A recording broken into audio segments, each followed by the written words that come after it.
Bab 2686. Tidak bertindak sesuai akal sehat. Keadaan warrior yang mengejutkan Shiro. Melihat warrior yang berubah seperti ini, Shiro buru-buru terbang ke depan warrior yang dan memeluknya warrior yang. Tubuh warrior yang masih gemetar. Namun, dia tidak menjadi brutal. Setelah beberapa saat, matanya perlahan tertutup, lalu dia mengulurkan tangan dan dengan lembut mengusap kepala kecil Shiro. Jangan takut. Shiro melirik warrior yang sekilas, meskipun warrior yang tampak menakutkan saat ini, tapi matanya masih jernih dan dia tidak tersesat. Warrior yang meninggalkan ruang latihan bersama Shiro, dia melihat ke ujung langit dan menghela napas dalam hatinya. Keadaan seperti barusan, bukan keadaan yang bisa dia masuk sesuka hati. Nilai kemarahan tidak cukup, jadi dia sama sekali tidak memiliki cara untuk memasuki keadaan itu. Namun, begitu dia memasuki konsepsi niat ilmu pedang seperti itu, kekuatannya akan meningkat hampir 10 kali lipat. Tapi untungnya, dia adalah orang yang mudah tersinggung. Melihat langit di kejauhan, warrior yang terdiam. Musuh. Kali ini, dia menemukan bahwa musuhnya bukan hanya tanah eskatologi, tetapi juga wanita bergaun panjang itu. Setelah beberapa saat, warrior yang menatap Shiro, yang berada di pelukannya, dan berkata dengan lembut, "Shiro, mengapa kamu baik-baik saja saat itu?" Shiro ditusuk oleh pedang menjalani kebenaran. Tapi sekarang, Shiro baik-baik saja di depannya, tidak ada luka apapun. Mendengar kata-kata warrior yang, Shiro mengerjap, dan kemudian dia dengan cepat mengayunkan cakar kecilnya. Sangat bersemangat. Setelah beberapa saat, warrior yang mengerti. Tubuh Shiro telah menjadi khayal sebelumnya, namun, akhirnya disatukan kembali oleh dia sendiri. Benar. Dia sendiri juga tidak tahu bagaimana dia mengumpulkan tubuhnya sendiri yang sudah berserakan di udara. Sederhananya, dia sepertinya tidak bisa dibunuh. Itulah yang dipahami warrior yang. Namun, ini juga normal. Perlu diketahui bahwa Shiro dulunya adalah roh yang paling baik di dunia, dan tubuh utama takdir langit itu sepertinya juga tidak dapat membunuhnya pada waktu itu. Selama ada energi spiritual, selama itu bukan kekuatan absolut, Shiro tidak mungkin dibunuh secara mutlak. Tentu saja, ini tidak berarti bahwa dia tidak terkalahkan dan aman, karena bocah kecil ini memiliki kemampuan bertarung yang sangat lemah. Warrior yang menarik kembali pikirannya, dia mengusap kepala kecil Shiro, dan meninggalkan pagoda Hongmeng. Pada saat ini, dia sudah berada di sebuah pusaran pusat energi, dan dunia Ming sebelumnya telah hancur dan musnah. Warrior yang melihat sekeliling, lalu tubuhnya bergerak, dan dia menghilang di tempat. Warrior yang menggunakan pedang isolated untuk berteleportasi langsung ke ruang Nine Layer. Kali ini, tujuannya adalah untuk menemukan Denskiki dan Tako. Dia harus segera menemukan mereka, terutama menemukan mereka sebelum tubuh utama dari bos takdir langit itu datang. Selain itu, dia sekarang juga harus bersembunyi dari orang-orang tanah eskatologi.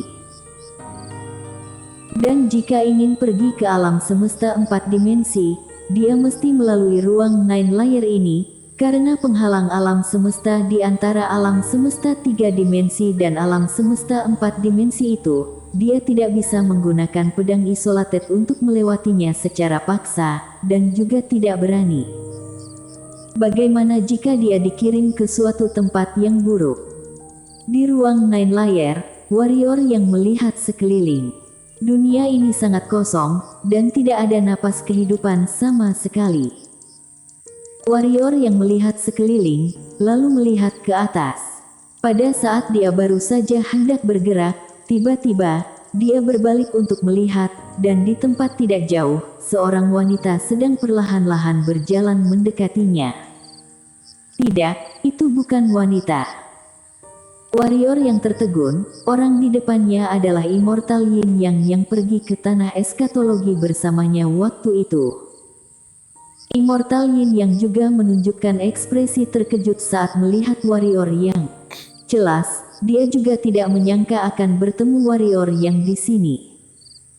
Warrior yang tersenyum dan berkata, "Senior, lama tidak bertemu." Immortal Yin yang mengamati warrior yang beberapa saat, dan berkata, "Wow, luar biasa, kamu bisa-bisanya berkembang sampai level ini dalam waktu singkat, benar-benar hebat." Warrior yang tersenyum, dia melirik kehampaan dan berkata, "Senior, apakah kamu tertarik untuk pergi ke atas ruang Nine Layer?" Immortal Yin yang menyipitkan matanya sedikit, dan segera matanya tertuju pada pedang isolated di tangan warrior yang, pantas saja, ternyata pedang isolated ada di tanganmu. Aku tidak menyangka desas-desus yang disebar di bawah ternyata nyata, kamu benar-benar terlibat dengan takdir langit. Sambil mengatakan ini, dia memandang warrior yang dengan tatapan yang sedikit aneh. Dulu, dia banyak diburu oleh takdir langit. Warrior yang berpikir sejenak, lalu berkata, "Meskipun senior adalah seorang wanita, tapi kamu lebih unggul entah berapa kali lipat daripada beberapa pria." Immortal Yin yang sedikit tertegun, "Apa sebabnya kamu mengatakan ini?" Warrior yang berkata, "Pertama, senior tidak munafik, tidak seperti beberapa orang yang melakukan bersikap ramah di depan mata, namun bersikap buruk di belakang punggung.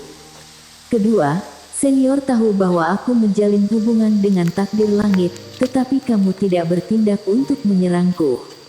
Senior jelas merupakan tipe orang yang dapat membedakan kedendaman dan kebaikan dengan jelas. Immortal Yin yang melirik warrior yang, "Aku tahu kamu sedang menyanjung, tapi, seperti yang kamu katakan, takdir langit adalah takdir langit, kamu adalah kamu, ini tidak bisa dicampur. Dan, aku bukan tipe orang yang hanya tahu menggertak yang lebih muda karena tidak bisa memprovokasi orang yang lebih kuat dariku. Tapi..." Saat berbicara sampai sini, dia melirik warrior yang dengan ringan, "Kamu sangat licik, dan ada banyak pikiran buruk di benakmu, jadi aku tidak akan berjalan bersamamu. Jika kamu ingin pergi keluar ruang Nine Layer, aku juga tidak akan menghalangimu." Warrior yang berkata, "Senior, tidak maukah kamu pergi bersamaku?" Immortal Yin yang menggelengkan kepalanya, "Aku punya intuisi, jika aku mengikuti kamu pergi, tidak akan terjadi hal baik." Warrior yang terdiam, dia pun tidak mengatakan apa-apa lagi, hanya berbalik dan hendak pergi, dan pada saat ini, Immortal Yin yang tiba-tiba berkata, "Hei." Warrior yang berhenti, menoleh untuk melihat Immortal Yin yang berkata dengan suara rendah, "Ingatkan kamu, itu tidak terlalu aman di luar, mungkin lebih berbahaya daripada di sini." Warrior yang mengangguk, "Aku tahu, tapi bagiku, tidak ada tempat yang aman lagi, bukan?" Immortal Yin yang mengangguk dan berkata, "Ini juga benar, jika seperti itu, maka aku berharap kamu beruntung." Warrior yang tersenyum dan berkata, "Senior, sampai jumpa lagi." Setelah selesai berbicara, dia mengendalikan pedang untuk terbang ke atas langit. Di tempat barusan, Immortal Yin yang memandang ke kehampaan, lalu menggelengkan kepalanya. Dia berbalik dan berjalan ke kejauhan, namun ketika dia hanya mengambil beberapa langkah, dia tiba-tiba berhenti lagi. Immortal Yin yang berbalik untuk melihat ke sana, di mana ruang di tempat ratusan meter jauhnya bergetar sedikit, dan segera, seorang pria berjubah melangkah keluar. Pria itu melirik Immortal Yin yang, dan kemudian berkata, "Apakah warrior yang pernah ke sini sebelumnya?" Immortal Yin yang menggelengkan kepalanya, "Aku tidak tahu." Di kejauhan, mata pria itu sedikit menyipit, dan saat berikutnya, ruang di depannya tiba-tiba bergejolak. Di kejauhan, ekspresi Immortal Yin yang sedikit berubah, Tangannya terkepal, dan dia menekan ke depan dengan kuat. Pups. Dengan tekanan ini, ruang di depannya langsung membentuk busur gelombang yang aneh, dan pada saat inilah, pria itu dengan ringan mengetuk kaki kanannya di tanah. Boom. Ruang di depan Immortal Yin yang meledak secara langsung, dan Immortal Yin yang langsung terledak hingga mundur ke belakang dengan hampir ribuan meter. Di ribuan meter jauhnya, Immortal Yin yang menyeka darah dari sudut mulutnya dan berkata, "Hebat sekali." Pria itu menatap sekilas Immortal Yin yang, lalu menatap langit yang jauh, berlari cukup cepat. Setelah suaranya berakhir, tubuhnya bergerak, dan saat berikutnya, sebuah bayangan ilusi melesat langsung ke kehampaan. Seluruh ruang Nine Layer bergetar seketika. Setelah pria itu pergi hampir beberapa saat, sekelompok orang lain muncul lagi di tempat. Orang-orang yang datang adalah Walton Heng dan yang lainnya. Orang yang memimpin, Walton Heng, mendongak untuk melihat sekilas, lalu dia memandang Immortal Yin yang di kejauhan, Tuan Yin yang sudah lama tidak jumpa. Immortal Yin yang berkata dengan suara ringan, "Walton Heng, kalian luar biasa. Sampai datang begitu banyak orang untuk mengejar seorang junior." Junior. Walton Heng menggelengkan kepalanya. Tuan Yin yang bercanda, "Warrior yang ini bukanlah junior. Menurut kekuatan orang ini, jika aku bertarung sendiri dengannya sekarang, bahkan aku pun tidak yakin dapat mengalahkannya." Immortal Yin yang terdiam.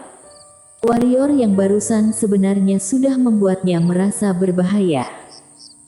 Pada saat ini, Walton Heng tiba-tiba berkata, "Tuan Yin yang, setahuku, kamu juga pernah diburu oleh takdir langit, mengapa kamu tidak bekerja sama denganku saja?" Immortal Yin yang melirik Walton Heng, "Kamu benar-benar mendambakan takdir langit." Walton Heng tertawa tanpa mengucapkan sepatah kata pun. Immortal Yin yang terdiam beberapa saat, lalu berkata, "Aku tidak akan ingin campur tangan dalam urusan kalian." Setelah mengatakan itu, dia berbalik dan pergi. Di kejauhan, dewa pertama sedikit menyipitkan matanya dan hendak bertindak, namun dia melihat Walton Heng sedang menggelengkan kepalanya. Begitu saja, Immortal Yin yang menghilang dari pandangan mereka. "Kak Walton, mengapa kita tidak membunuh orang ini saja untuk menghindari masalah di masa depan?" Dewa pertama bertanya tiba-tiba. Walton Heng menggelengkan kepalanya, "Itu hanya akan membuat kita memiliki lebih banyak musuh. Yang harus kita lakukan adalah mengumpulkan lebih banyak orang bersama kita, tetapi bukan mereka yang mematuhi kita akan hidup dan mereka yang menentang kita harus mati. Jika kita melakukan seperti itu, akan ada banyak master yang menentangi kita. Jadi selama mereka tidak membantu warrior yang, kita tidak perlu menyusahkan mereka." Dewa pertama menatap Walton Heng sekilas dan tidak berkata apa-apa lagi. Walton Heng mengangkat kepalanya untuk melihat ke kehampaan. "Apakah menurut kalian Kaisar Li dapat membunuhnya?" Dewa pertama terdiam sesaat, lalu berkata, "Jika bahkan dia pun tidak mampu membunuh orang ini sendirian." Ketika berbicara sampai sini, dia tidak lanjut berbicara lagi. Suasana di tempat menjadi sunyi. Setelah waktu yang lama, Walton Heng berkata, "Kalau begitu mari kita tunggu untuk lihat saja." Sambil berbicara, dia menoleh untuk menatap Samu. "Apakah lokasi Nela yang sudah dipastikan?" Samu mengangguk, "Sudah dipastikan." Walton Heng mengangguk, "Ayo, kita pergi dan temui tokoh tak tertandingi yang pernah mendominasi zaman ini." Setelah berbicara, dia dan dewa pertama dan yang lainnya berbalik dan menghilang di tempat. Dalam kehampaan yang tak berujung, warrior yang menggunakan jurus pedang pengendali untuk berlari kencang, kecepatannya sangat cepat, sampai sudah merobek ruang. Pada saat ini, dia sudah berada di saluran ruang angkasa. Ruang ditebas secara paksa. Dia sekarang dengan gila-gilaan membelah ruang Nine Layer ini, dan kemudian mencapai luar ruang Nine Layer, yaitu tepi ruang dari alam semesta 4 dimensi. Kali ini, warrior yang tidak menggunakan domain pedang isolated dan pedang reanimation. Dia akan bergegas keluar dari alam semesta 3 dimensi ini dengan kekuatan sendiri. Oleh karena itu, kesulitan ini tidak biasa. Pada awalnya masih baik-baik saja, tetapi secara bertahap dia menjadi sedikit tidak berdaya. Semakin ke atas, intensitas ruangnya semakin menakutkan, bahkan pedangnya pun sulit untuk mengguncangnya 1 inci pun. Ini bukan hal yang paling penting, yang paling penting adalah bahwa ruang-ruang di sekitarnya ini sudah mulai melawannya. Ruang yang tak terhitung jumlahnya mulai perlahan menekan ke arahnya, dan satu demi satu kekuatan ruang terus mengalir ke arahnya seperti binatang ganas. Ekspresi warrior yang menjadi serius. Dan pada saat ini, warrior yang tiba-tiba berbalik, di sana, seorang pria muncul dari udara. Pria itu mengenakan jubah panjang. Dia melirik warrior yang dan hendak berbicara. Namun pada saat ini, warrior yang di kejauhan tiba-tiba menghunus pedangnya dan menebas ke arahnya. Mata pria itu sedikit menyipit, kok tidak bertindak sesuai akal sehat. Bersambung.